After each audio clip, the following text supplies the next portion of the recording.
All right, guys, welcome to the Git Bit Podcast, podcast for blurs, for nerds. If you have a fandom, you are always welcome here. I'm most Will Buchanan, of course, the man to my right, your left, depending on how your screen's flipped. I wonder what introduction he has today. So, what do you got, Joe? Aggressively biased yet fair Green Lantern fan, Joe Tonello.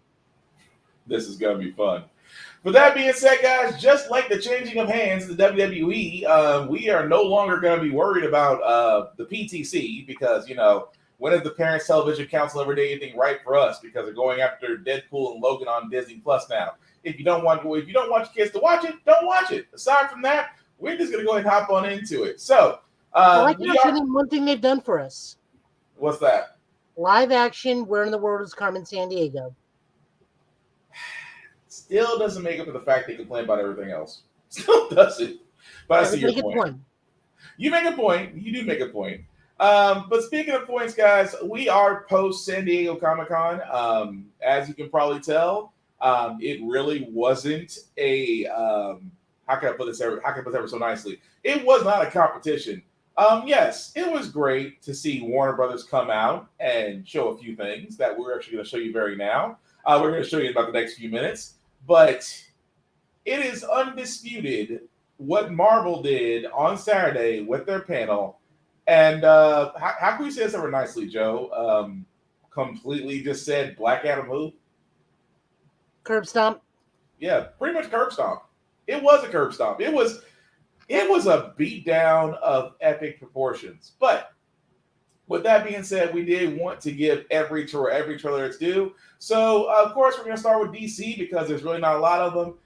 Again, this is one of the bright lights in DC. And we're talking about Shazam! Fury of the Gods, which is the trailer we're going to show now.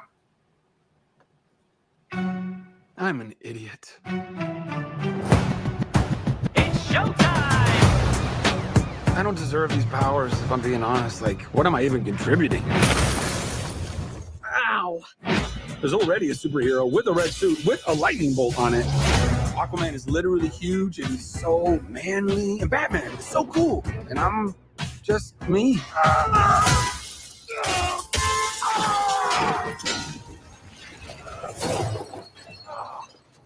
feel like a fraud. It doesn't matter. Anyway, the wizard gave me superpowers. And then everybody got superpowers. Where's everyone going? To fight crime? Okay. Now everyone's kind of like doing their own thing, and I'm the only one trying to keep it together. You understand I'm a pediatrician, right? Come on! Now let's get down to business. Listen to me, Billy. The fate of your world depends on it. The daughters of Atlas are coming for you. Children stole the power of all the gods. This is very personal, Billy. Look, I might not have as much experience as you because I'm not super old like you, but I've seen all of the Fast and the Furious movies, lady. It's all about family. Family! Guys, that was a signal. Introducing the star of our show. His name is Shazam! Now let's get down to business. Your world will not survive this. I don't know how we fight powers like this. You think I know how to fix this, dude, but I really don't. Billy, everyone can be worthy. Let's give it a chance. Now go fight for your family. Go fight for the world. Hurry, step right up. You wouldn't want to be anywhere else in the world right now. I just threw a truck at a dragon. I love my life. Let's get down to business. Let's get down to business. Can I get a witness? Okay, so that was Shazam! Fury of the Gods. It seems like they're keeping a lot. Don't get me wrong, Helen Mirren and Lucy Liu coming into it does actually give it a lot more flair. But, I mean, there was really nothing wrong with Shazam. The first movie was great. I'm assuming the second movie, the sequel this Christmas, is going to be just as great. But, Joe, any thoughts on that? I mean, first one was just Magical Goonies. Still, but Goonies is always accepted. Well, I don't know. Kids after 2000, after year 2000 may not know who the Goonies. Well, scratch that. Kids after 97 may not know who the Goonies are. Again, we're gonna go back to Principal Skinner of is my so out of touch? No, it's the children who are wrong. It's the children who are wrong. But no, this one looks fine. My money is always going to be on Dame Helen Mirren. You just know better. Mm-hmm. It's one of those fights where it's like it's down to, I don't know, Hulk Hogan, Macho Man Randy Savage in their 80s prime, and Dame Helen Mirren. Ooh. Your money, the smart choice, is Dame Helen Mirren. Just let me tell you something, Shazam. You're gonna come down here with the. I'm sorry, that's gonna stick with me for a while, but I almost went to Macho Man when I really shouldn't have. That's gonna kill my voice. But no, I did like the fact that number one, they did shy away from Ezra Miller's Flash, did not show his face. They did show Jason Momoa, and they showed Batfleck, which very quickly for all those, because we are going. This is DC news that was just released as of today that I did want to cover very quickly. That yes, they did show Jason Momoa, but they showed Batfleck. What I mean by that is, in Aquaman 2, which is Aquaman: The Lost Kingdom, Ben Affleck will reprise his role as, of course, Bruce Wayne / Batman. In this, as it was said from Jason Momoa's Instagram, Bruce and Arthur, love you, miss you, Ben. Just toward the back lot, can't wait for Aquaman 2. So you know what this tells me? The Snyder Boys are going to come out in full force again? No, all the Amber Heard parts are now Ben Affleck parts. No, not too soon. That's good. It's not too soon at all. That's good. I guess Bruce Campbell didn't get the role. But no, I like that. I mean, if there is a way to... Actually, it's a very smart way to salvage. I mean, not to say that Aquaman 2 needs salvaging or readjusting, but if you really think about it, removing Amber Heard and adding Batman to it does do one of two things. It does take away the stink that is Amber Heard off the movie. Ben Affleck, for all intents and purposes, was actually a good Batman. I wasn't mad about him. I wasn't mad. I still think that, Snyder writing and directing actually made it worse. But I know it's him as the character I got no issue with. And of course, Jason Momoa playing Aquaman in this one is great too. So it's basically a win-win across the board. Yeah, they are trying to make up whatever ground they can because they did not turn out well. And honestly, it's not really their fault. No. Just outside sources prevented DC from having a strong hold in San Diego Comic-Con. They're not going to touch the Flash stuff. I guarantee you that was supposed to be their tentpole, not Black Adam, and Ezra Miller has pretty much crippled that movie almost beyond existence. Like, It's Deathstroke shooting out Bart Allen's knee mid-run at this point. Pretty much. The Amber Heard thing, they're trying to calm that down as much as possible.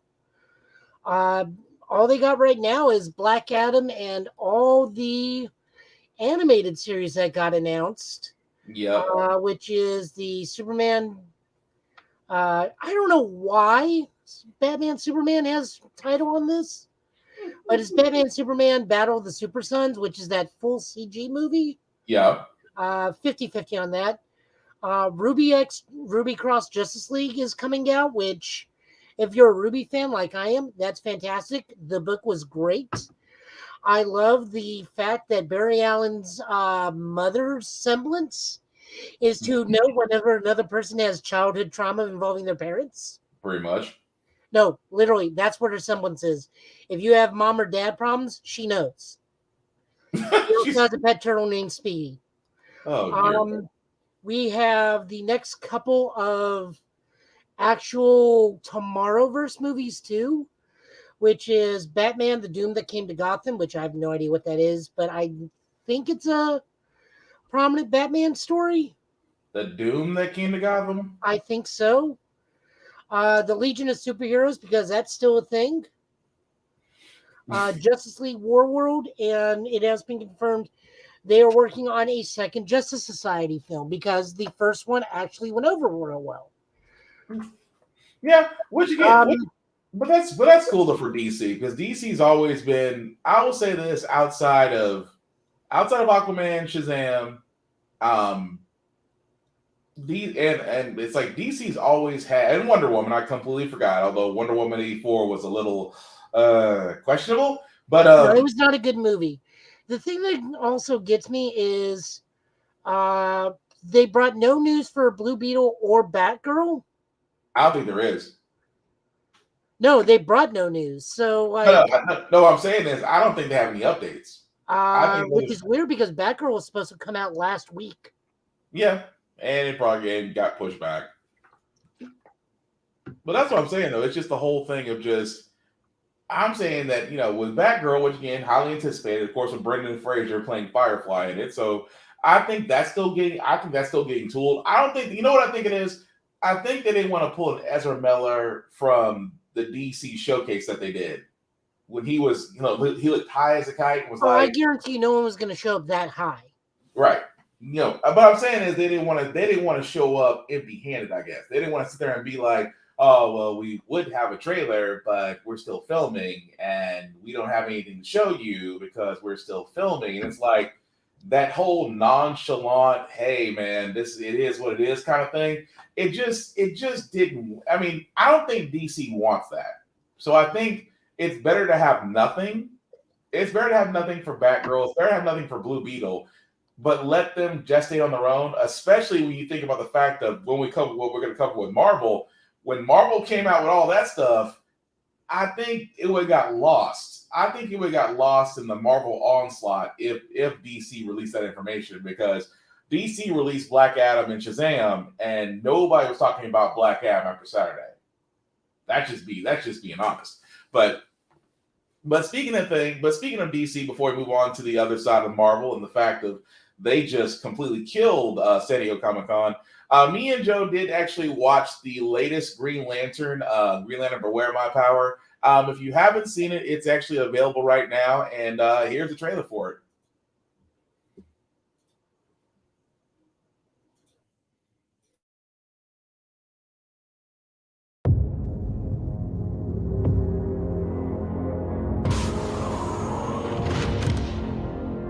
Hey. Intruder! Whoa, whoa, whoa! I have pointy ones too. Look. Who are you? How did you get a ring? My name is John Stewart, and if I told you, you wouldn't believe me. What the hell? At last, I found you. John Stewart of Earth. What? You possess singular will. Welcome to the Green Lantern Corps. After years of bloody war, the Owen security net was disabled. Hal Jordan and millions of Thanagarians died that day. They will pay. Well, she's fun. Sinestro thrives on chaos and death. Get ready for a fight. Annihilate them. I've been up against that kind of barrier my whole life. It hasn't stopped me yet.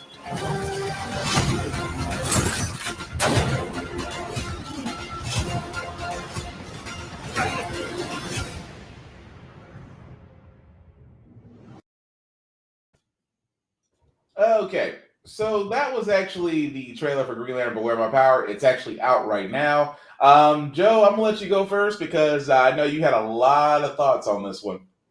This movie, as a Green Lantern movie, was good, but I am severely confused by a number of things. First and foremost, I want to know why DC is very afraid of putting Kyle Rayner first and forward and taking his stories and giving them to other people. Like, John Stewart has some very prominent stories in Green Lantern. Very, very prominent ones that are still called upon to this day. I do not understand why they have to take other Lantern stories and adapt them to his. Safety.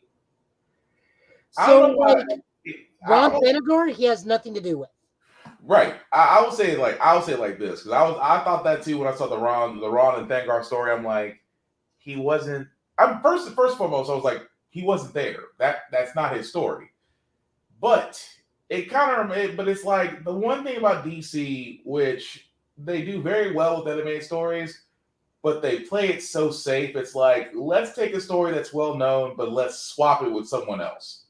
It's almost as if it's almost as if this was supposed to be. I'm not gonna say a cash grab. I don't want to say it's a cash grab, but it's so safe to the point to where it's foolproof. It's like how can they not like this? It's Jon Stewart. Our facts are our research group says everybody wants to see Jon Stewart. Everybody wants to see Jon Stewart as Green Lantern. So we got to give him this story. Even though we don't really use one of his stories, let's use one of the more popular stories from a different Green Lantern and just adapt it to him. And I'm thinking to myself, and I was like you. I looked at it, I was like, that's not his origin story at all. But at the same time, it's almost as if they don't want to. It's almost as if they don't want to take risks. Like Emerald Twilight, Emerald Dawn, Kyle Rayner's story. We're on Thanagar War, Kyle Rayner's story. Right. To a degree, the Sinestro Corps War is mostly about Hal and Kyle. It's John's there. I'm not going to argue that, but John's defending. But not as prominent. But he's not as prominent. He's not as prominent in that story. Like the biggest thing that bothers me on this is, and the Sinestro Corps in this is laughable at best. Like I picked out Sinestro and Lyssa Drac. Mm-hmm. I have no idea if that lizard dude was supposed to be our killer or not. I don't know why, and I have no problem with it. I love this series to death, but I want to know why Batman Brave and the Bold Conjaro was there. I have no idea who the pink shape-shifting dude is. I have no idea who the four-armed Goro knockoff was. Like, I can go pull out my Sinestro Corps War stuff. I have the war. I even have the Sinestro solo title. I can't find those guys. But that's what I'm saying. It's literally, it's a safe. It's not a, you know how some stories, it's supposed to get your attention. It's supposed to, have you reading. It pulls you in. This feels like a borderline safe story with enough action to just keep you watching. But, like, it's so easy to fix this movie and make it an actual Jon Stewart movie. It is, but they won't take that John risk. Jones is right there. You make it Cosmic Odyssey. But they won't take that risk. You make it the fall of Shang-Chi. You make him learn that because he didn't learn his power and did not believe in his power, he cost somebody their planet. Or you take the Sinestro Corps, you take them out, you make them Dark Stars. Yeah, I completely agree. Or you make it Mosaic World. But here's the thing, though. Everything that you just described, from a comic book reader standpoint, is literally money. But the powers that be currently that is running the Warner Brothers animated side, which in this case is now Discovery, it's almost as if they're just running the slate just because this was already done before the deal was done for them to acquire Warner Brothers. So that's what I'm chalking this up to. I'm chalking this up to it's already been done. They're already putting it out there. They're just riding this out until they can actually go in and make adjustments. The other thing that got me is, and we are doing part Hard Traveling Heroes. Okay. Which John was a part of. Why did we just not stay on there? And why did we not have, like, it turned out to be the Mad Guardian Ali Apsa behind everything, and it be an earthbound thing with Ollie and John in Detroit with Hawk Girl, which still works. Yeah. And then Adam Strange just beaming down. It's like, it's this dude. And then at the finale, we go to space. But, like, that is I was really liking the first part of the movie where he's in Detroit. Yeah. And then it just jumps up there. Makes no we've sense. established already that this has moved forward significantly in the timeline of the Tomorrowverse because the Justice League is already established. Right. Already got, like, Vixen on the team. John Jones, I think this is his first appearance in the Tomorrowverse, but I could be wrong. Yeah, no, you're wrong. You're not, because at the time, because of the way they told the story, Batman was actually off on. That would have been well, no, that's right, because it was Tomorrowverse. Batman was gone for a while. Superman and Wonder Woman were gone for a while. So yeah, that's about right. That is right. So, like, and then Tim Daly being Hal Jordan / Parallax, I applaud that. It took me a moment to realize whose voice it was. It's like, oh, it's Justice League Superman. Yeah. Him being Parallax, I'm fine with that. Hal can be Parallax all he wants. As long as the dude dies at the end, I'm fine. Yes, I will be petty on some things. Them killing Sinestro, sure. I've seen Hal snap Sinestro's neck point blank. That man is no stranger to death and coming back. Yeah. And some of the line reads were not good in this movie. Like, just no, they were flat. Or they just did the first take.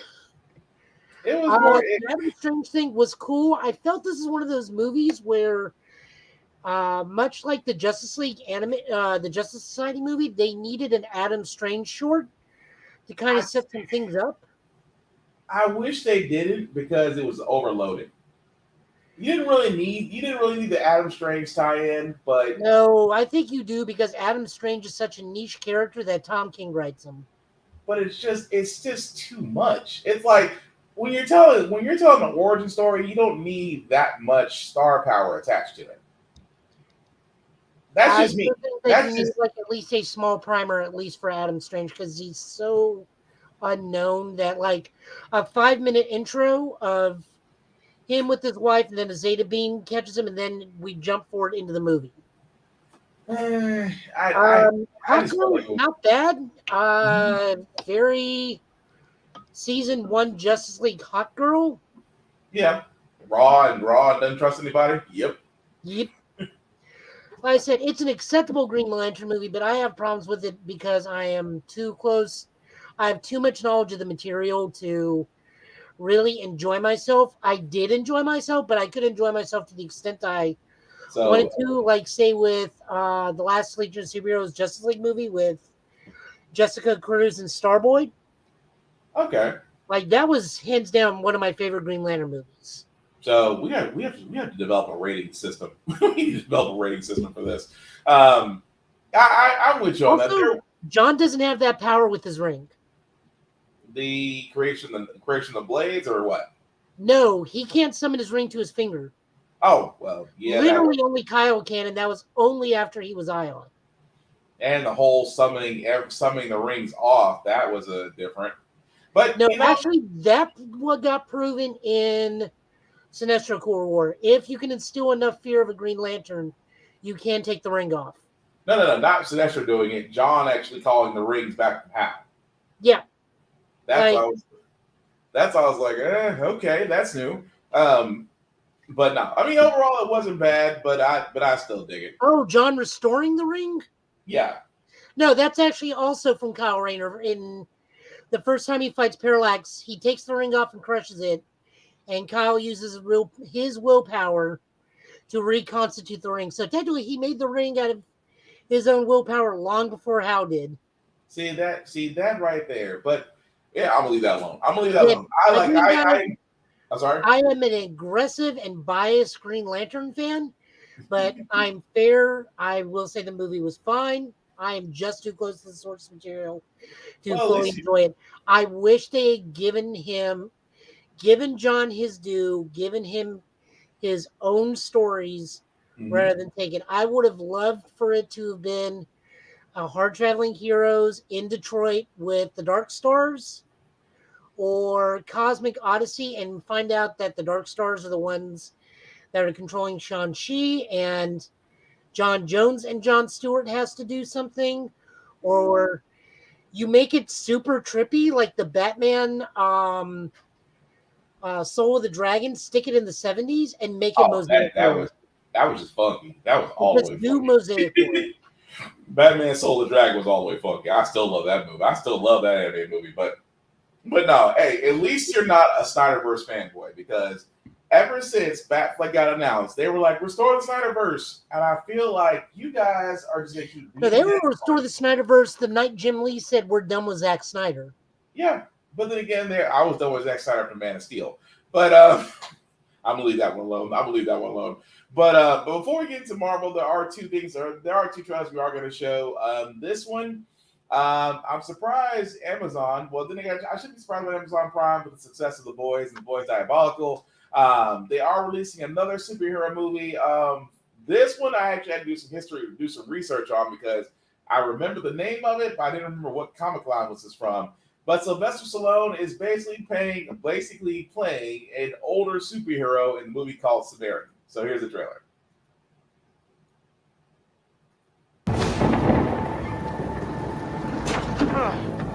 Wait up. What are you doing with all this junk? Keeps me busy.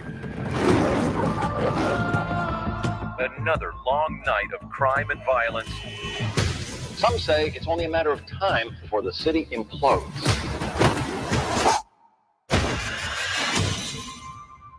I think we're finished here. Go on, beat it. I found him. Samaritan. Samaritan died 25 years ago. That's what they say. You think you live across from a superhero? Do you have a therapist, kid? Kid. Samaritan's dead. I pick up garbage for a living, pal. Samaritan cleans up the streets. You mind your business, I'll mind mine. I don't believe you!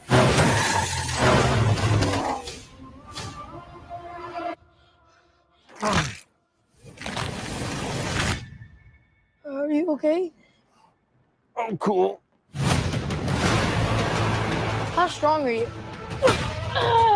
Not as strong as I once was. Things start to fall apart when you stop caring. And I stopped caring a long time ago.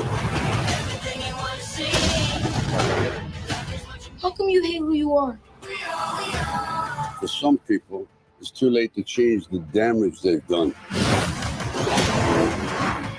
He's hiding something. I want him dead. Really?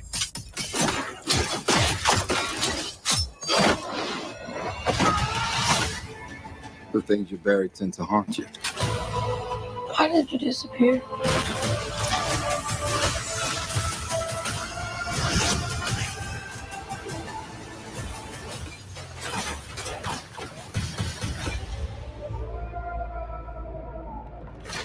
Hey, old man!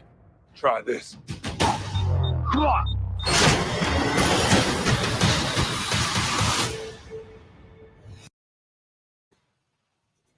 Okay, so that was actually the trailer for Samaritan. Now, again, the name threw me off for a second just because I remembered it.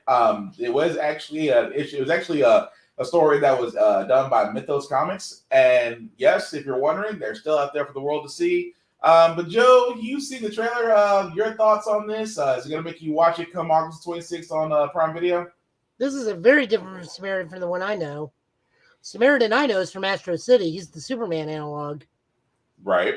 So they did the same. Actually, Sylvester Stallone still looks the part for him in that from Astro City Samaritan. Yeah. So that's why I was looking at that. I was like, I don't remember it that much. I do remember his arch enemy was Nemesis, but I'm not saying that. I'm not sure if that's him or no, that's Bill Valentine. Okay, thank you. I was gonna say if that's a deviation of him or of how they're going with it. They're not really giving a lot, but definitely gonna watch. I know I'm definitely gonna watch August 26th because I definitely want to see it. And plus, Sylvester Stallone, he doesn't really put out bad movies. He does. Well, I mean, there is Over the Top.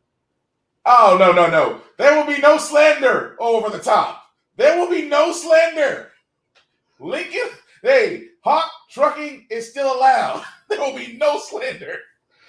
I mean, I'll give it a shot. I know I'm busy that weekend because BotCon is going on that weekend. Oh, that's right. That is exactly I right. got to go to a Transformers convention and convince myself not to spend over $200. Good luck with that. I said I know. You get to go meet Frank Welker, so you know. Cool, but no, no, it looks fine. He just looks like it seems like generic story. Honest to God, and I'll say this, and I hope this doesn't break you on this one. This looks like a better version of Steel. No, agreed. I mean, he's got the suit, he's got the hammer. I mean, you're not wrong. You're not wrong. Honest to God, if they could still do it, I would Honestly, and if Henry Cavill would be down, I would like to see Henry Cavill take on Sylvester Stallone and let Stallone be Hank Henshaw. You might want to trademark that idea. It's like Cyborg Superman. Yeah, that actually wouldn't be that bad. Yeah, I mean, they got Snyder's not part of it anymore. It actually is a pretty good idea. But now that I think about it, it's like, dang, just how can I can see that. I can definitely see that. But before we get to the Marvel side of things, there is a teaser trailer for John Wick Chapter 4. If you're like me, I am looking forward to this. But the trailer, it's a teaser trailer. It's about 1 minute and 5 seconds, but still. I still need to see 1, 2, and 3. So wow, you would love it. It is gun fu. It is gun fu at its finest. But really quickly, here's the trailer for John Wick Chapter 4.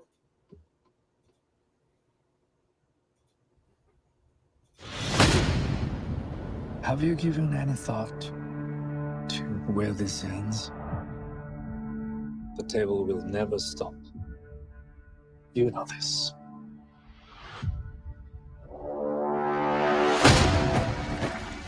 No one, not even you, can kill everyone.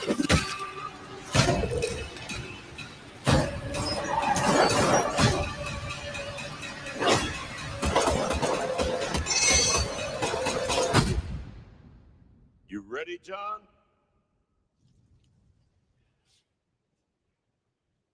Yeah.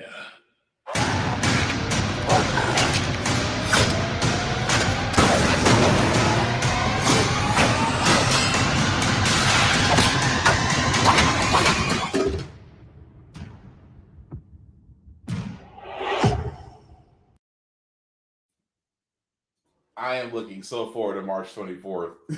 So this is the Raid Redemption version. You know, I'm gonna be honest with you. It's because you haven't seen chapters 1, 2, and 3.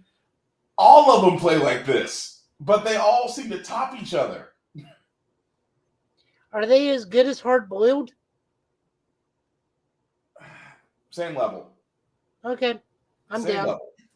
Same level. I'll put it that way. Same level. At least watch chapter 1. If chapter 1 grabs you, 2 and 3, they just pretty much up the ante.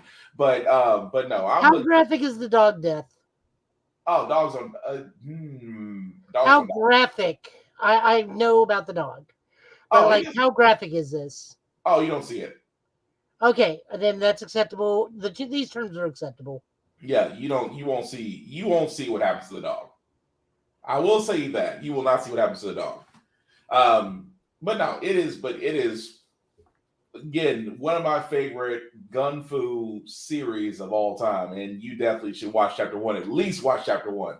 But chapter 4, because it is going to be so over the top that I just cannot wait for next year. But with that being said, we are going to go ahead and get to the meat and potatoes of this. We did talk about DC and that they had an okay showing, but Marvel, woo! How can we say? I know we said this earlier, Joe. Marvel curb stomped everybody. I get a Thunderbolts movie.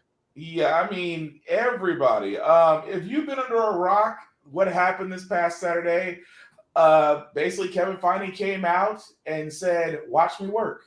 The screen that you see right there is the Phase 5 that they showed for Quantum Mania coming out February 17th. Secret Invasion coming out spring of 2023.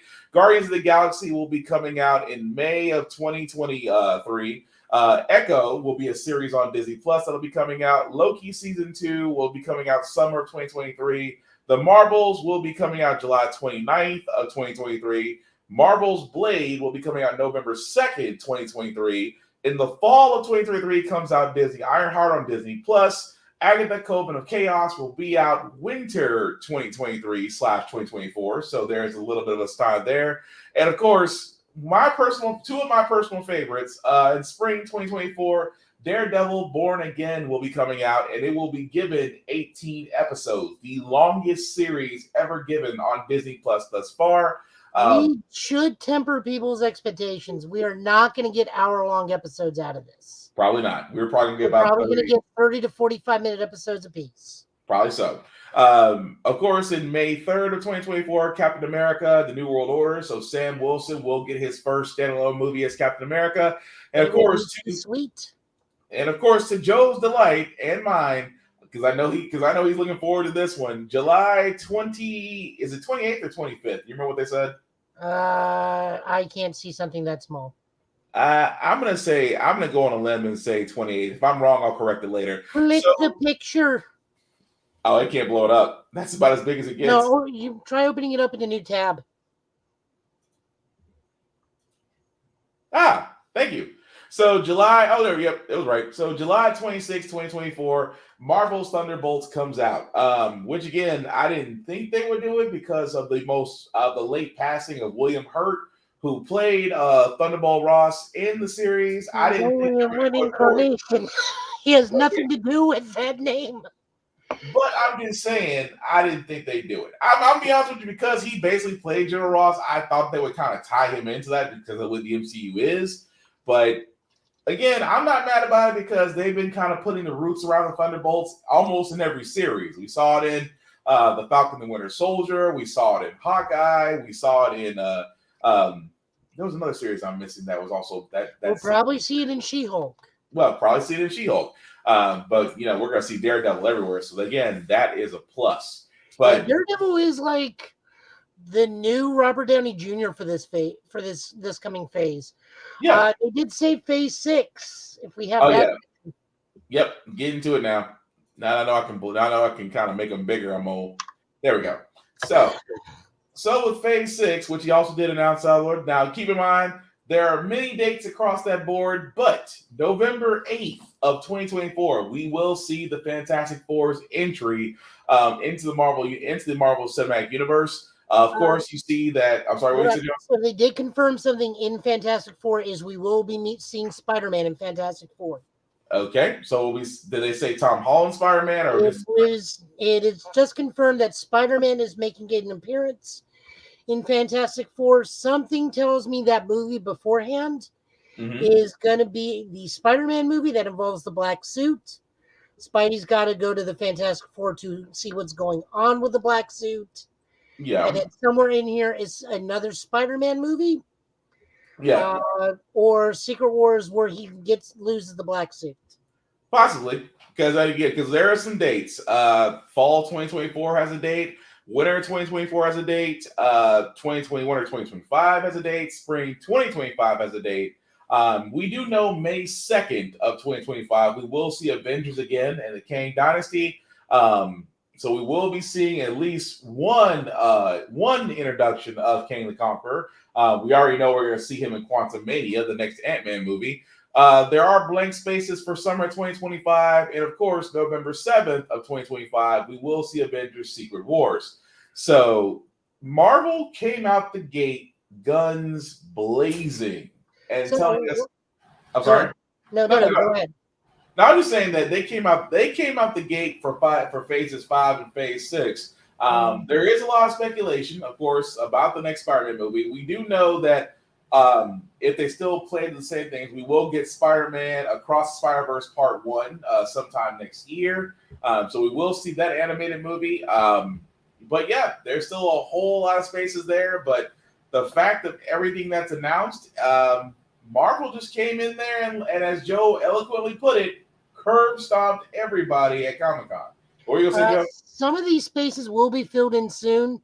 I have a feeling they're not going to put him here. They're going to put him in D23, which is the second week of next September. Yeah, because a lot of people were talking about Armor Wars and something else missing. Yeah, I wouldn't be surprised if there's a Moon Knight in there. The other thing I noticed is a lot of people are assuming that it's just going to be Doctor Doom and the Fantastic Four. Mm-hmm. Guys, Kang Dynasty is coming down the corner. I guarantee you their villain's going to be Ramatut. Wouldn't be surprised, but or a team up between the two.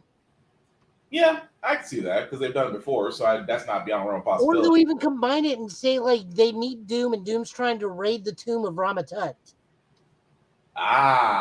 And that's I see what you're saying. I can go with that. But with that being said, I'm sorry, what were you gonna say? Do we want to go and try this thing that I found? Not yet. Hold on to that thought. Hold that thought before we all take that wonderful journey together. Hold that thought. So anyway, there are some trailers that did get covered. I'm gonna start. I'm gonna say the Black Panther trailer because it's gonna be kind of rough. It's gonna be a little rough to watch. What do you say, Joe? We do need to make acknowledgement that the guy from I can't remember his name for the life of me. The guy that played the main field leader in Peacemaker. Walked the aisles in this high evolutionary costume. Yes, and he looked great. I can't think of his name to save my life right now. He was the guy that played Moore in Peacemaker, but I cannot think of his name. He played Mern, there we go.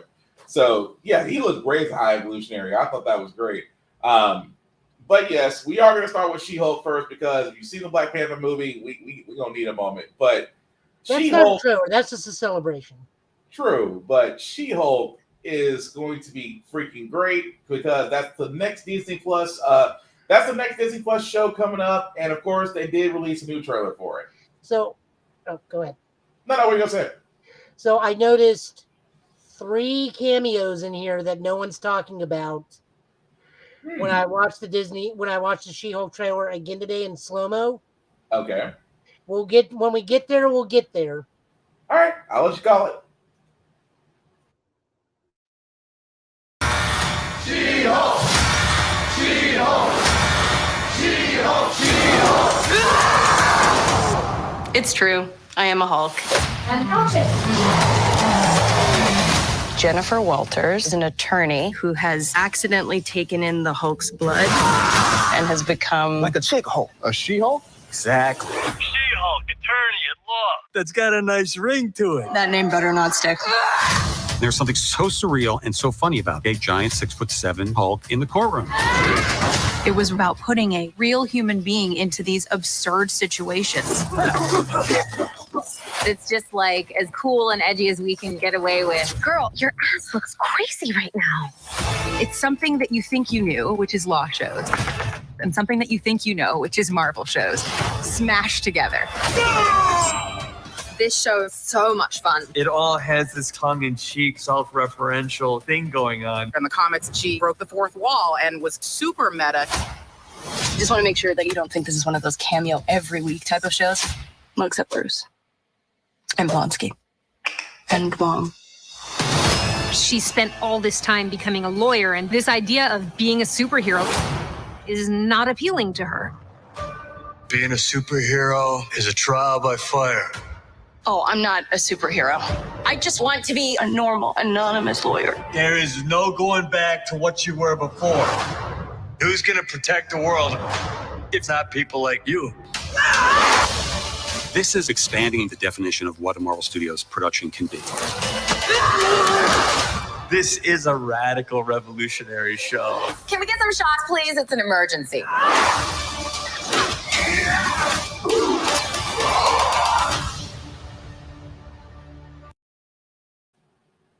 Okay, so that was actually the featurette, not the trailer, so I apologize.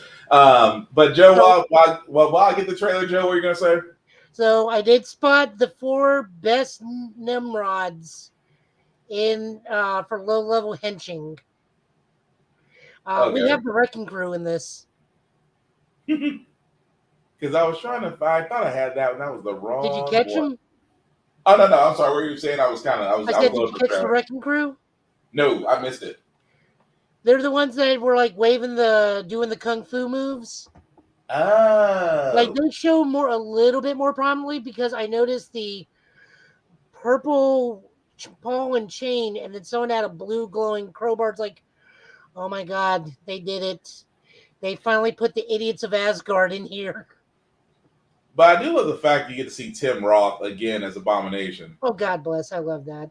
He was cool. The fact that you see Wong, and Wong is going to be prevalent in a lot of stuff. I can already see that. Well, Phase 4 is just Phase Wong. Yeah, I mean, well, he is the Sorcerer Supreme for now.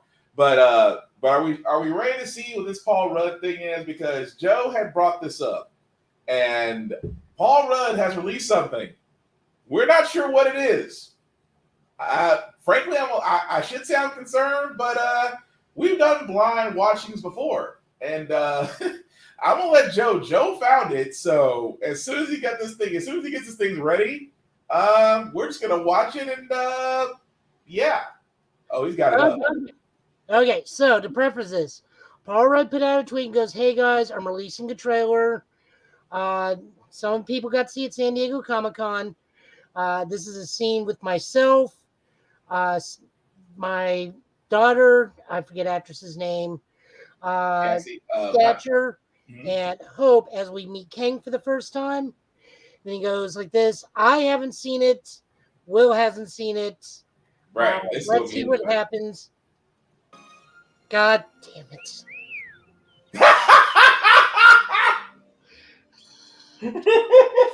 Nothing good.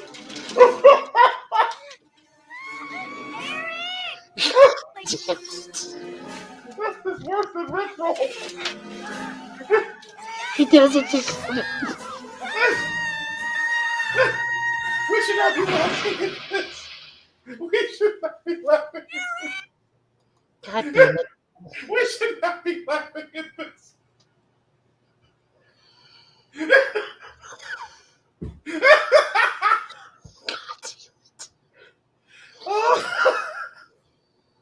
Well played, Paul Rudd.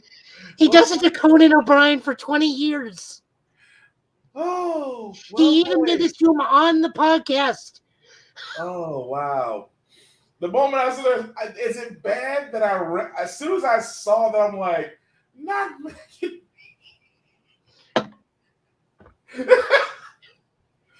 Oh, well done, Paul Rudd. Well done. He has legit played that clip for Conan O'Brien for 20 years. Oh, man. He even did it on the Conan O'Brien Needs a Friend podcast, and it is a non-visual podcast. It does not work, and he gets us here. All I can say is well done. He got us all. But, oh, God. Okay. So, the last trailer we got, guys, again. Let me see if I can find the She-Hulk 2 trailer. Yeah, well, you go ahead and find it. I'll go ahead and play Black Panther. So, while he's finding the She-Hulk trailer, the actual one that we wanted to show, my bad. As Joe put this is a celebration. This trailer for Black Panther Wakanda Forever is more of a celebration for the late Chadwick Boseman. It is a tearjerker, so again, we still want to give it its due and play as we look forward to Wakanda Forever. No woman, no cry. No woman, no cry. Hey, little darling, don't shed no tear. No woman, no cry. Good friends we have and good friends we've lost along the way. In this great future, you can't forget your past. So dry your tears, I say.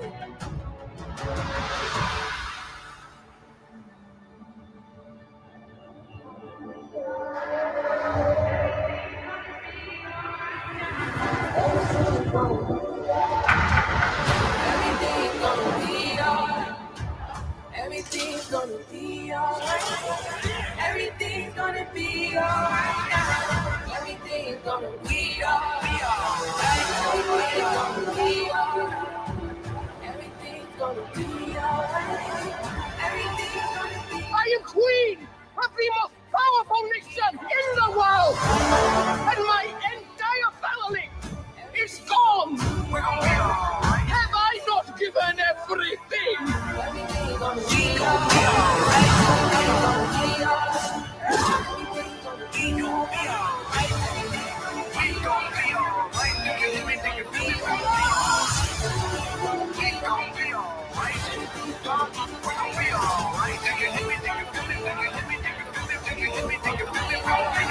alright. And when I wake up,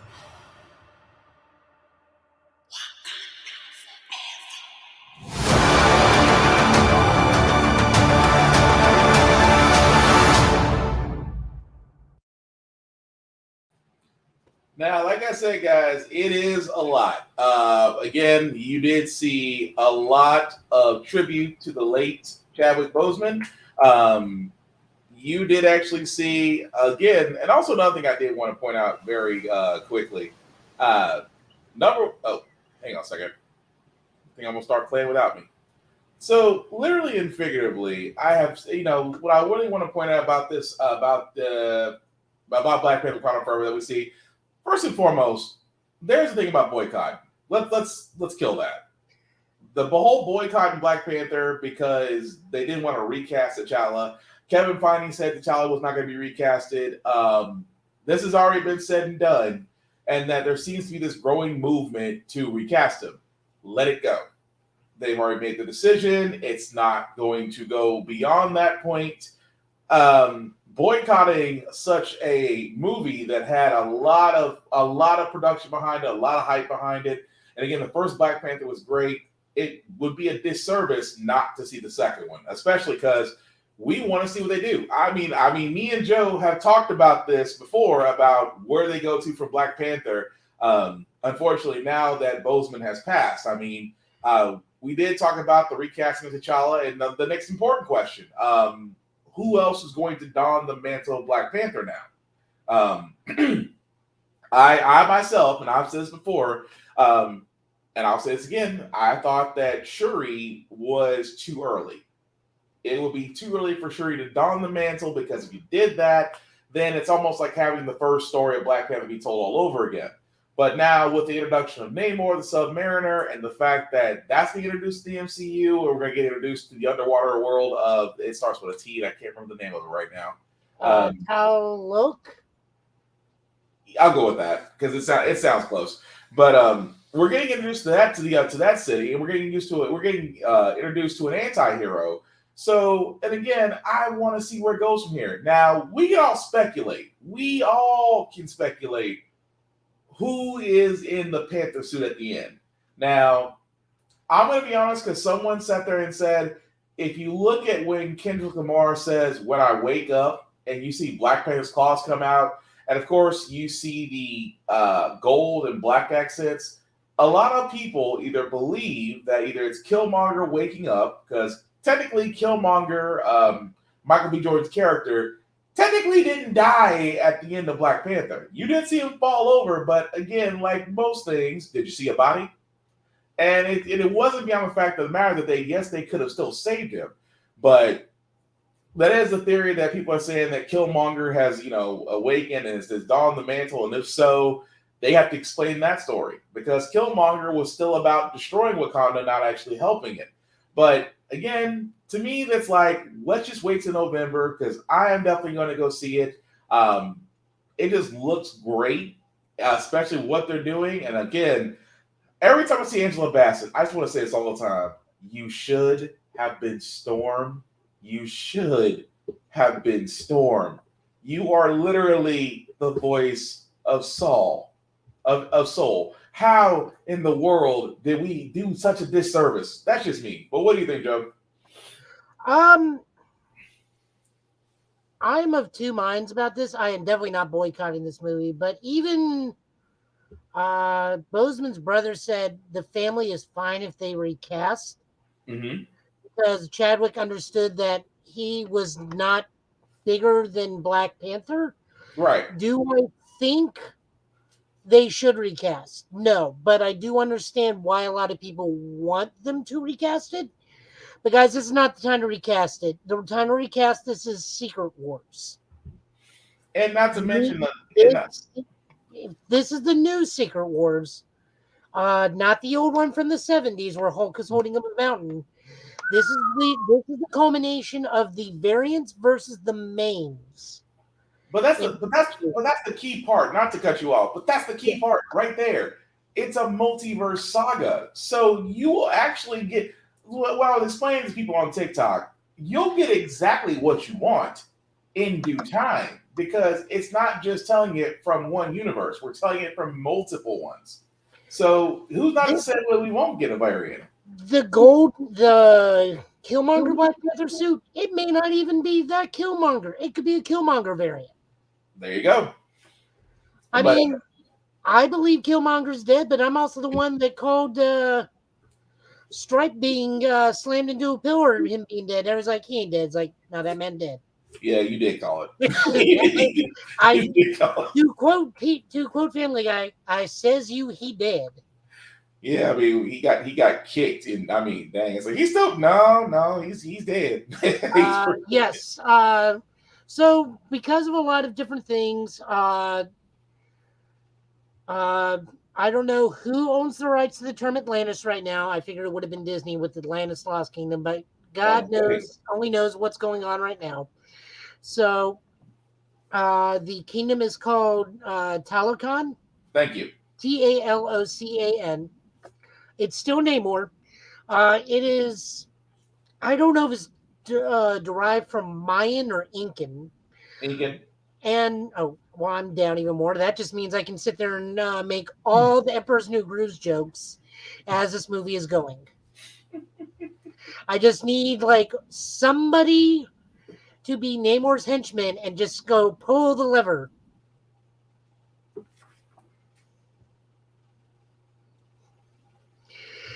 So, furthermore on this, I don't mind it. I cannot wait for it. I honest to God think their Namor design is fantastic. I see this movie already being done in segments because Angela Bassett says she has lost all her family. Yeah.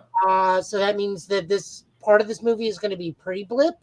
Mm-hmm. Part of this movie is going to be post-blip because Shuri's going to come back because I guess she got blipped. Yeah, she got blipped. She got blipped, so she's going to come back. It's like, well, where's my brother? It's like, he came back, but he also died. Yeah. Riri Williams being here, I guess she is gonna be one of those kids from the Wakanda Institute in Cleveland. I would think so. That would explain her Ironheart story. I mean, and I guess Shuri brings her along because they are gonna be super best friends. Yep. I hope to God she is written better than what she initially was when they first introduced her. I hope to God. It's Kevin Feige. We can trust. Have faith. Have faith. Have faith in him.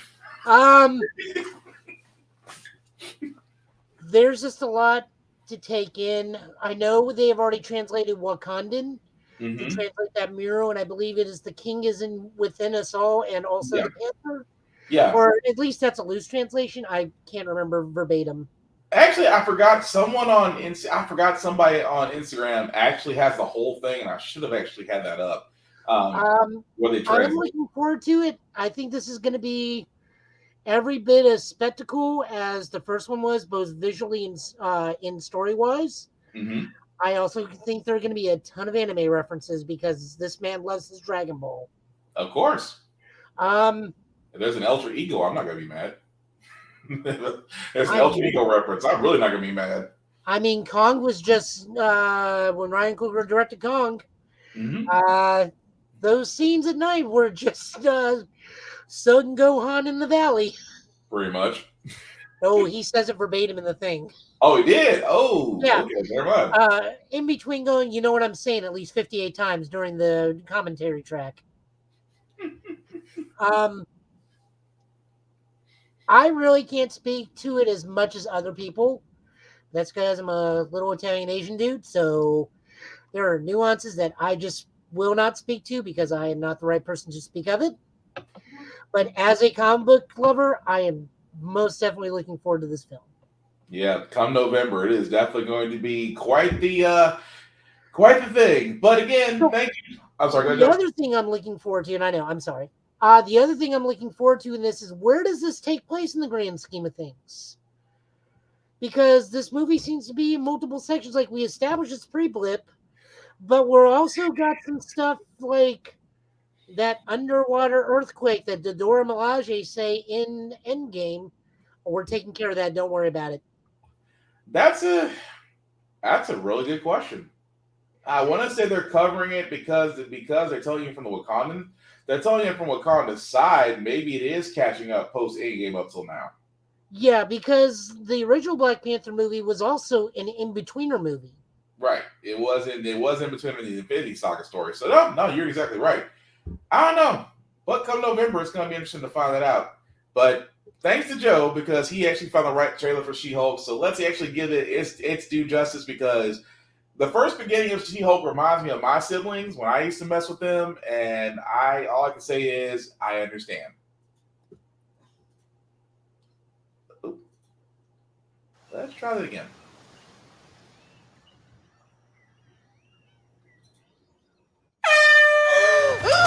Wow! Jeez, what the hell, man? Still in control, no overwhelming feelings of rage. No! A normal amount of rage! You do revert back to Gen form when you sleep. Was the air horn really necessary? For comedy, absolutely. This is a multi-year journey you're about to embark on. Yes. Yeah. Who's your best friend? Nikki. Spandex. Spandex is your best friend. Being a Hulk asks for balance. You have so much more to learn. Yes! So I'm clearly nailing it at all these things. If you want to go back to life as a lawyer, I respect that.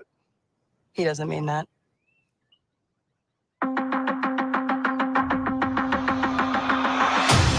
More and more eccentric superhumans are coming out of the woodwork. We're going to launch a division for them. And I want the She-Hulk to be the face of it. Jennifer Waters.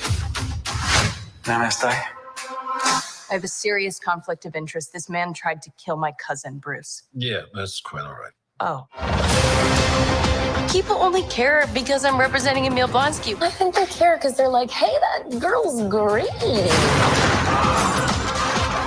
Jen, do your thing. God, I really like this outfit.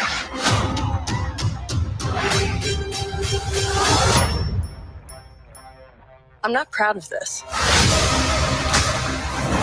Miss Walters, we answer to a higher power. Our universe is on the edge of a precipice. I am a lawyer. We do things by the book. The Book of Ashanti. No, the Book of American Laws. Whether you like it or not, you're now a superhero. Let's do this. You know that friend you had in high school who was way cooler than you were, attractive, got all the attention from everyone? Hello.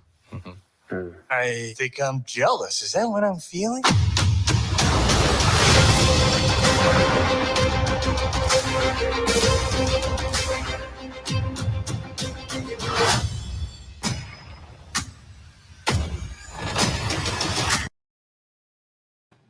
Let's just be honest. That's Daredevil. Oh, you know, that's all it is. That's Daredevil. They have confirmed that MCU Daredevil is yellow suit Daredevil. Mm-hmm. But no. But again, that's the trailer I meant to show. So again, guys, my apologies on that. She-Hulk does start August 17th, which from now I think it's about 2.5 weeks from now. Yeah. If I've got my math right, yeah. So did you see the Wrecking Crew this time? Yeah, I did see it this time. Did you see the Ghost Rider appearance? Yes. I kind of had to go back. I actually have it on my other screen. I actually had to rewind it back to double check that. But yeah, I did see that. But August 17th is when She-Hulk Attorney Law comes out. Again, I'm looking forward to it. This like Disney Marvel came out both barrels swinging. And of course, they are giving us all the content we can handle, but August 17th is definitely going to be interesting. But any thoughts besides what you saw in the trailer, the things that comic book people have already had to be summoned upon in various groups for. One, Jen is not replacing Bruce. Even when created, Jen didn't replace Bruce. Bruce was very prominent and still is prominent. Mm-hmm. Two, Professor Hulk is the second weakest Hulk there is. But the fact his right arm is completely healed does say that his healing process was slower post in-game. Yeah, well, I mean, it's because he's Professor Hulk. Yeah. So Professor Hulk is one of the weakest Hulks. The only one that's weaker than him is Joe Fixit, which is why he's still Ben Grimm's favorite version of the Hulk, because it's the only Hulk Ben can beat. He can beat. The only Hulk he can beat. There's a lot of stuff going on with Jen with the fourth wall breaking. She was doing it before Deadpool. True. Like, that was actually her primary shtick, was she fourth wall broke. Yeah. She talked to John Byrne quite a bit. The Wrecking Crew. The idiots of Asgard, as I like to call them. They're not Asgardian, but they somehow lucked their way into Asgardian enchanted weapons. And became slightly above Hammerhead's personal goons. Yeah, I mean, it's prestigious. I mean, at least Fancy Dan could probably hold his own more than these guys. I'm glad they're all in therapy. Have to see them all. We do get to see some other people. We do see Mantor and one other guy who's a She-Hulk character from the Dan Slott run. You kind of lost me on that one. I'm a little faint on that one. It was when they were talking, the dude with like the horns sticking out of his head sitting there. Yeah, it'll come to me later. I know what you're talking about. I can't think of That's his name. Mantor. The other one's another character. Yeah.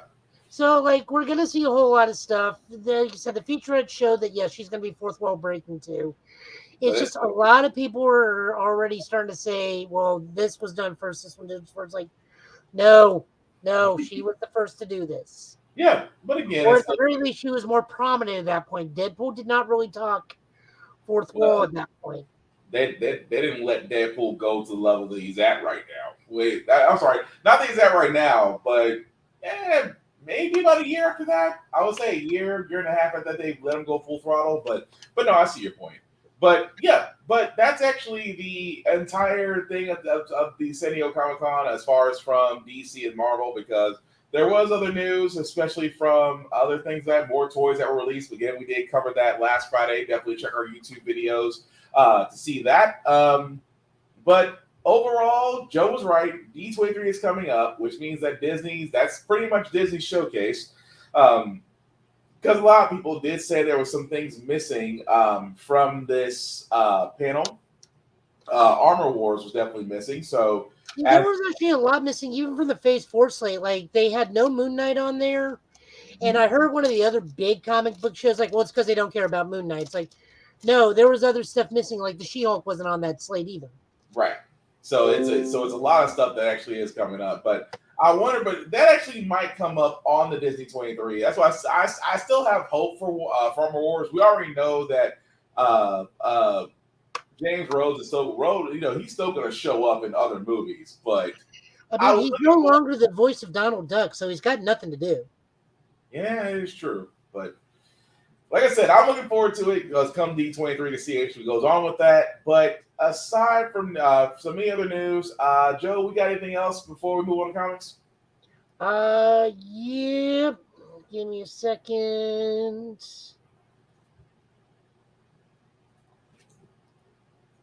We got this coming up. Oh, hang on.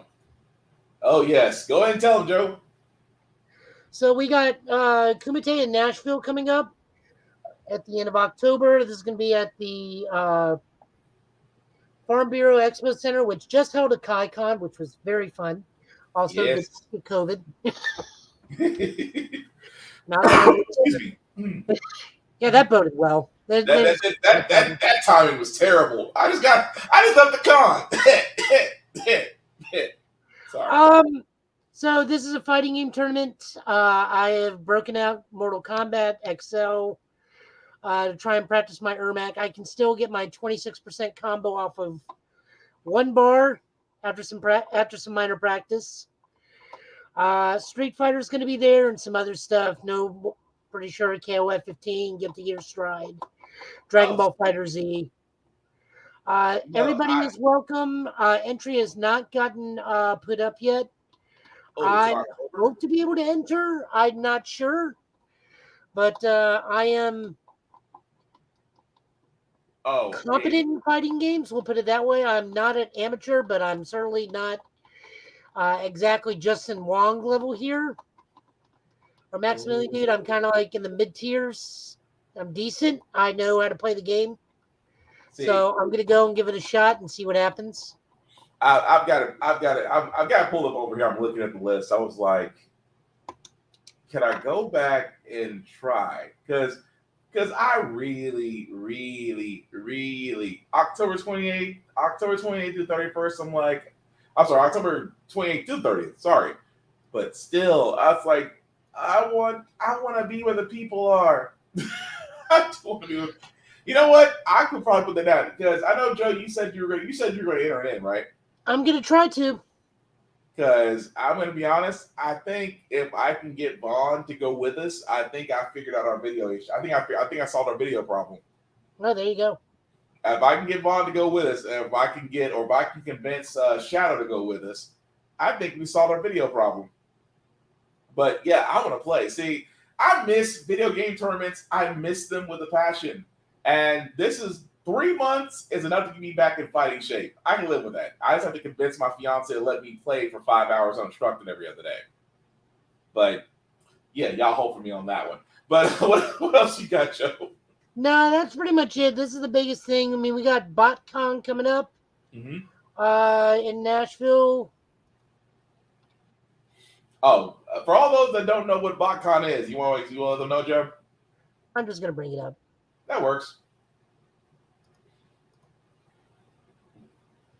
You know what, honey? I know you're watching this. I'm going to go with Joe to Lebanon on October 28th to the 30th. So I'm just letting you know now. I'm pretty sure there's nothing we have planned on that. I just want to let that be known because I think that falls on a weekend. So, it does fall on a weekend. Last weekend in October. Okay, sweet. So, I'm definitely doing that. I'm sorry, Joe. Oh yeah. So BotCon is. Oh yeah. Go ahead. Sorry. Hang on, that's my birthday month. Your birthday's on the. You know what? We're not having this discussion over open podcast. Go ahead, Joe. So, anyways, yeah, BotCon was the former Hasbro official Transformers convention. Recently, BotCon broke away from Hasbro. They're doing their own thing. They're traveling around, and they are going to Nashville. I will be going. I could meet Frank Welker. I can meet Greg Berger, who was the original Grimlock. Mm-hmm. I can meet the man who designed every Transformers profile, Bob Budiansky. The original Black Arachnia voice actress, Simon Furman. They just announced David Kaye, so I could possibly meet Beast Wars Megatron and animated Optimus Prime, animated Grimlock, and Cyberverse, or whatever that one is, Armada Megatron. Also, this guy. Also, Garudamon. But the merch they're gonna have there is gonna be nuts. Oh yeah, no, the badges are already like $100, so Oh, that's not bad. I was expecting higher. That's not bad at all. I can actually live with that. You can find out that exactly right here. Oh yeah, that's not bad. $100 for a badge? That's not bad at all. General admission is $45, $45, $45. Or VIP premium or 4-day weekend badge is $100. I'm down. See, I'm going to go and chill and probably stay until the vendor room closes. Try not to buy a bunch of stuff. I'm probably just going to buy Stunticon stuff. I can say that, but if I go, I'm at least spending about a good $300. When's my birthday? Your birthday is October the 18th. Yes, I know. It's definitely not like the 15th you were about to say. I wasn't going to say the 15th. I was going to say the 18th. I mean, but it still doesn't beat Kumite. Kumite still is 2030. That's still 10 days past your birthday. I'm just going to point that out, Miss October the 18th. But I'm sorry, Jeff. Birthday month. If she wants to do it, do it. Birthday month. What kind of mess birthday month? Men don't do birthday month. You know what, Joe? What else we got? What was the other thing? We got Columbia Comic-Con coming up in September. Mm-hmm. I believe it's the weekend of September 17th. I've gone to this multiple times. It's just a fantastic, tiny little con. Super nice, very friendly, great for people looking for single issues and whatnot. Hopefully I'll be able to finish out my Kyle Rayner run in single issues at that point. Nice. I just plan on going because it's such a fun time. Okay, that's cool. But that's definitely good to know. I'm sorry, the Kumite thing is still stuck in my back of my head. I just have to just find some time to practice. But now that we got that news out of the way, so as Joe is queuing up the comics, guys, let you know, just to go ahead and tell you off the bat, while he's getting that queued up, guys, always remember, definitely support your local comic book stores. Ours is Rick Comic Book City. Has 3 locations here in Tennessee, especially Middle Tennessee. 1 in Fort Campbell, 1 in Clarksville, of course, the other one in Donaldson. Definitely go out and support if you can. They are voted the #1 comic book store in Nashville, so definitely check them out.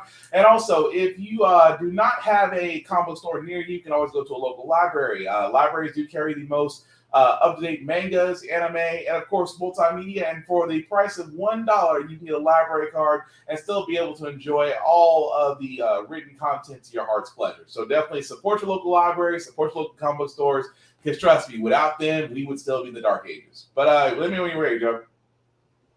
Also, remember right now, it's early voting month in Nashville. Please go vote. Oh, yes, please. Above all else, go vote. Be active. Oh, okay, I see it. All right. Didn't know Casey was Supergirl. Yeah. So first off, we got Robin number 16. This is written by Josh Williamson, art by Roger Cruz, and inks by Norm Rapond. The long and short of this one is Lord Deathman has come to the island that Robin now runs because he now, I think, legally owns the Mortal Kombat Island. Yes, he legally owns. So him and Connor Hawk are just chilling out, being bros there, and Lord Deathman is saying all these horrible things about Flatline, so they have to go investigate. Mm-hmm. Go to Tokyo, run into Super Batman, who is a Japanese superhero there, who has a much more distinguished Japanese hero name than he does an American hero name. Yep. And she's just like, nah, I'm good. This is a trap, by the way.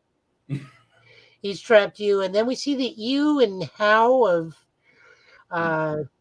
Robin's grandma, Mother Soul, making out with Lord Deathman. Yeah, that was a little weird. That was a little weird. But again, also not forget the Demon's Fist coming to the island and being like, "Oh yeah, so we're cool with you, but we just need a new place to hang out. We just heard this was a safe haven. Yeah, come on over." But before you do, you mind watching the island while I go chase down Lee? And it's always what she says, your help always comes with a price, just like your grandfather. Damn, that was kind of bad. But no, it was a good issue. The whole thing of Lord Deathman just kind of, if there's anybody I wish they could self-narrate in this issue, it would be him. Just because I just want to see what he comes up with when he thinks his thoughts can be heard. But the whole Mother Soul angle was different. I wasn't expecting her to be the snitch, but I liked it though. I liked it. I really did. Yep. This was pretty good. There was not a whole lot of DC this time around. This is just another one of those weeks where it's more Marvel and Indies than it is DC. Yeah. Bouncing over to Marvel, we have Amazing Spider-Man number 6, with this being the legacy number of the 900th issue of Amazing Spider-Man. Mm-hmm. This is written by Zeb Wells, art by Ed McGuinness. Thank God it's not John Romita Jr. Not the weird, the weird blockheads. The weird drawing. That's what I called it. Like, I just don't like John Romita Jr. drawing Spider-Man. Everybody looks like a Lego figure. You ain't lying, though. Inkers on this one are Mark Morales, Ed McGuinness, Wade Vaughn, Garbadger, and Cliff Rathburn. This is just Spider-Man ruining his own surprise party. Doc Ock's Octo Arms come and fetch him because the Sinister Six has been kidnapped by the living brain who's constructed the Sinister Super Adaptoid, I think is what it was. Yeah, Super Adaptoid. You're right. Yeah. My favorite part on this is that Anna Markroff, Anna, who was originally a main character during the Superior Spider-Man run in both of them as Otto's interest, even flat out says, we need to make sure Otto's okay. As much as I hate it, that man is my backup plan. Damn. It's just, ooh. That she was questionable. She was questionable throughout the whole issue. Well, she was the driving factor of Otto bettering himself. True. And Otto generally does love her. It's just one of those super weird things. My favorite part is Black Cat getting really, really like super protective and really jealous of Mockingbird every time Mockingbird would try to step in and try to help. Mm-hmm. It's like, what exactly are you supposed to do? It's like, dang, you went from being just, teasing to like pull up. Just it was almost like a pull up moment. It's like, I am Peter's bodyguard. We don't need your help. She's like, oh, okay, yeah, sorry. Although the whole thing about the tentacles killed me. I was like, why do I get Lassie vibes? It's like, yeah, they are even like not going to kill Peter anymore because they actually like Peter. It's like they bonded. It's like, where's Otto Boy? Where did he fall down the well? I was like of all levels of pay. But he had to be thankful though. The tentacles did save his life from the ultra living brain. So he definitely did owe his life to them. Yeah, this was a fun first story. The second story is not too bad either. Mm-hmm. It's a little bit more forgettable. The worst story out of all this is the insert Jimmy Kimmel. Yes, that was horrendous. Yeah, that was just not good. So, 2 out of 3 ain't bad. Mm-hmm. It's certainly an interesting way to celebrate the 900th issue of Spider-Man. Plus, the Sinister Seven title just threw everybody off. Yeah, that really confused everybody. I like that Sandman even is like, I'm not really sure we're villains at the moment. I'm a villain. I was a beach until last week. Sandman was like, I'm not even his whole thing. I'm pretty sure I'm not supposed to be here. That whole level. I don't think we're bad. I'm a bad guy anymore. I think I was just a beach last week, and me and Spider-Man are chill. Shut up, Brent. That was too funny. It was like, I'm pretty sure I'm not supposed to be here. Oh man, no, it was good. It was. I mean, yeah, the third story with Jimmy Kimmel was forgettable, but no, those first two stories, I mean, they did make the issue. So 2 out of 3 ain't bad. Moving on over to Strange. This is issue 4. We have a problem because Umar comes, so Clea's mom comes to visit, which leads to immediate shenanigans. We also deal with Mark Spector's dead brother coming back from the dead, resurrected as Shadow Knight, which is an actual character. But also the people that were fighting Clea in the first couple of issues came back and have resurrected a demon, and Clea's fighting Shadow Knight while Umar just goes and has fun at her own expense with these poor men. That was funny. She was throwing so much shade. Wong felt so. You live here in squabbles. I should have a parlor built for you back home. Wong was like, you okay? I'm gonna take a walk. I'm taking the dog out. That look on his face was like, I can end you right now. Like the only bad thing I don't like about this issue is that this is only a 5-issue miniseries apparently. Mm-hmm. Because this is going to be concluded next issue. Because apparently the resurrected Stephen Strange, which, guys, you're not fooling anybody. We all know Harvest Man is Stephen. Yeah. Harvest Man is the soul of Stephen, and the next guy coming up is the body of Stephen. So you got to do the fusion dance and get Stephen Strange back. Fusion. They're not fooling anybody on this. It's interesting to see Shadow Knight come back. Mm-hmm. That was definitely something. It was cool to see that despite all their enchantments and all the level of power, Moon Knight stuff still BS's its way through every possible spell and magic there is. That was still random bullshit. God. I'm sorry. No, I mean, I enjoyed it. Jed McKay continues to just rock stuff he's in. His Iron Cat series is just as good as this. We're doing honorable mentions with variants. This is written by Gail Simone with art by Phil Noto. Guys, I'm not going to lie to you. I have no idea what's going on in this book. It's very hard to keep track of which Jessica Jones is the real one. Mm-hmm. I am purely here for the Phil Noto artwork.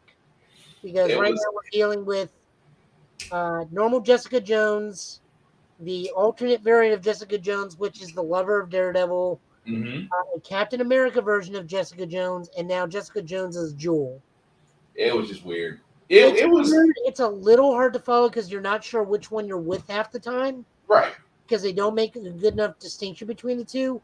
If it wasn't for Phil Noto art, I wouldn't be recommending this. I'm really recommending this on artwork purely alone.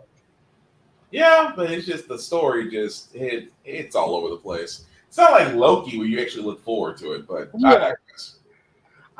Moving on over, we got Radiant Black issue 16. This is the rise of the Radiant Rogues. Weird team up, which is the Syndicate or Syndicate with the 5 instead of S. Right.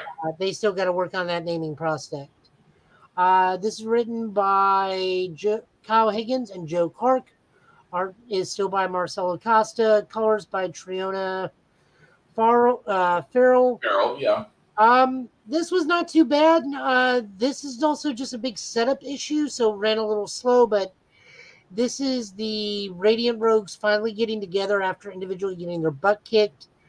We see that they are terrible apart, but actually pretty efficient together. I'm still not sure FaZe is the one that needs to be leading them, but, he gets his butt handed to him by pretty much every Radiant. He makes a quick appearance in Radiant Red number 5. Yeah.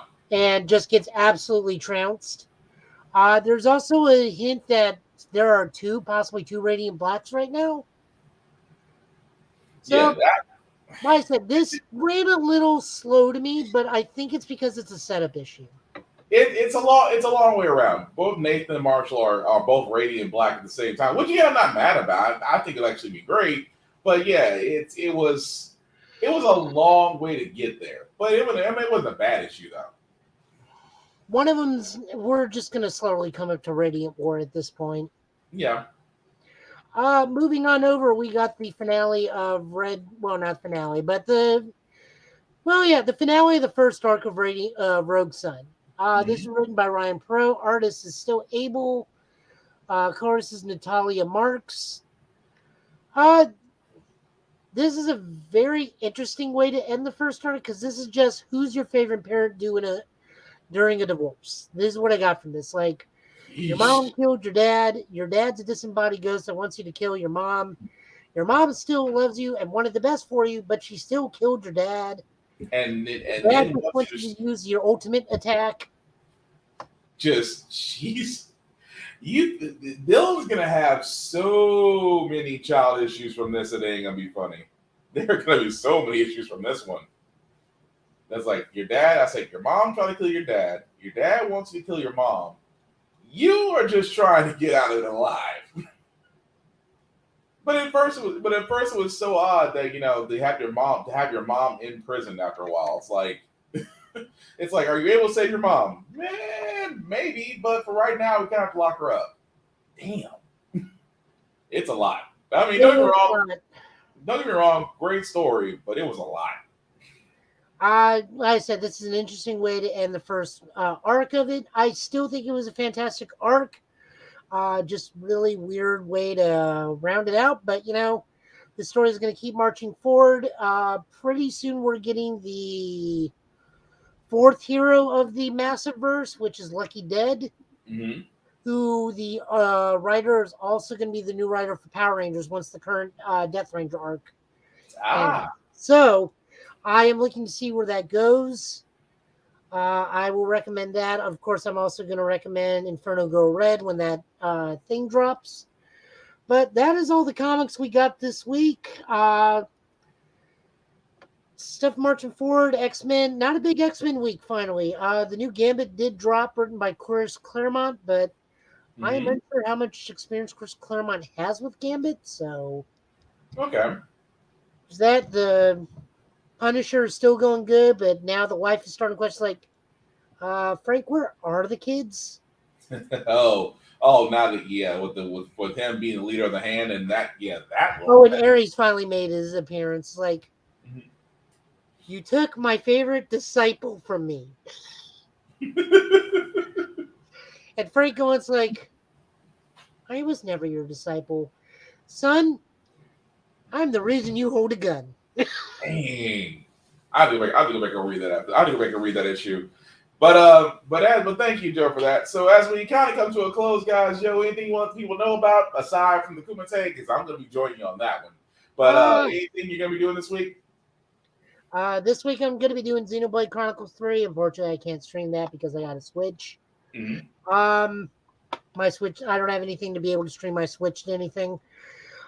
Still working through Relayer. It's getting about as predictable as it can be with the Gundam series, as a not quite Gundam series. The main character's been replaced with another main character, and I'm like, okay. I don't know what suit you're getting, but okay. Oh, God. I'm wondering how much more I have left in that story. I dropped a new deck profile, too, for Cardfight Vanguard. Mm-hmm. I am doing my part in the campaign that the community is doing to remove the overtrigger from the premium side of the game. For those of you not familiar with this card game, a trigger usually gives a unit in this game or a card 10,000 power and an effect. The overtrigger gives 100 million power and 2 effects. And in premium, this is starting to become detrimental to the play because it is wildly swinging. No, it's just wildly swinging games in very negative effects. Gotcha. So I, like most of the community, are doing our part to make it known to Bushiroad that we need to get rid of it only in the legacy format. Gotcha. Okay. Well, but aside from that, you can catch Joe's streams. Of course, his YouTube channel, Total Justice Gaming. Check him out on Twitch at Joe Italian last name. So definitely take him out there. As far as yours truly, guys, I know, let me not forget the other person that's also promoting us as well. Shout out to Vaughn, Big BZA that you can find him. Of course, BBZ on all socials, Devon Westman on Facebook, where you can definitely find him and his beats. And if you are interested, definitely reach out to him to actually help you out with that. Aside from that, yours truly, basically every social that's out there, Instagram, Twitter, Twitch, TikTok, you can find me at BlackBox447. You can definitely like and follow me there. I do post everything, of course, I review as far as video games, television shows, movies, gym stuff, because I do a couple push-ups. At the same time, guys, I am about, really promoting not only just mental health, but to really check up on people. We're all fighting our own different battles, but, if you can call on somebody, check on them, see how they're doing, you might do more than just showing that you care. You actually may save a life. At the same time, work on being a little bit nicer. I'm not asking everybody to turn into good Samaritans, but I'm just saying be kind, be decent. It takes 0 energy to be nice. It takes 100% to be a dick. So simply put, be nice. Aside from that, guys, we will be back here, back in on Friday at 8:30, same Git Bit time, same Git Bit channel. And before we call it tonight, Joe, any last words, sir? No, I'm good. I gotta go see if I gotta find a biscuit before I kill God or something. And for all those that are wondering, that is I can't finish the sentence. That's a Xenoblade reference. This is how all Xeno games start. Your first mission, go get a biscuit, or go get a wrench from your friend. Your final mission in the game, go kill God. Go kill God as a robot. He's not wrong. I really am looking forward to Xenoblade 3 because some of these mech design choices are very, very skirting that line, and the main characters make Ava Unit 1, and we all have issues when Ava Unit 1 comes on the scene. So just enough not to involve the lawyers? Just enough to where we don't have to yell Shinji get in the robot. Gotcha. Okay, well, that being said, guys, again, thank you all for watching. Please let us know your take on everything we discussed tonight. Again, we'll be back here next Friday.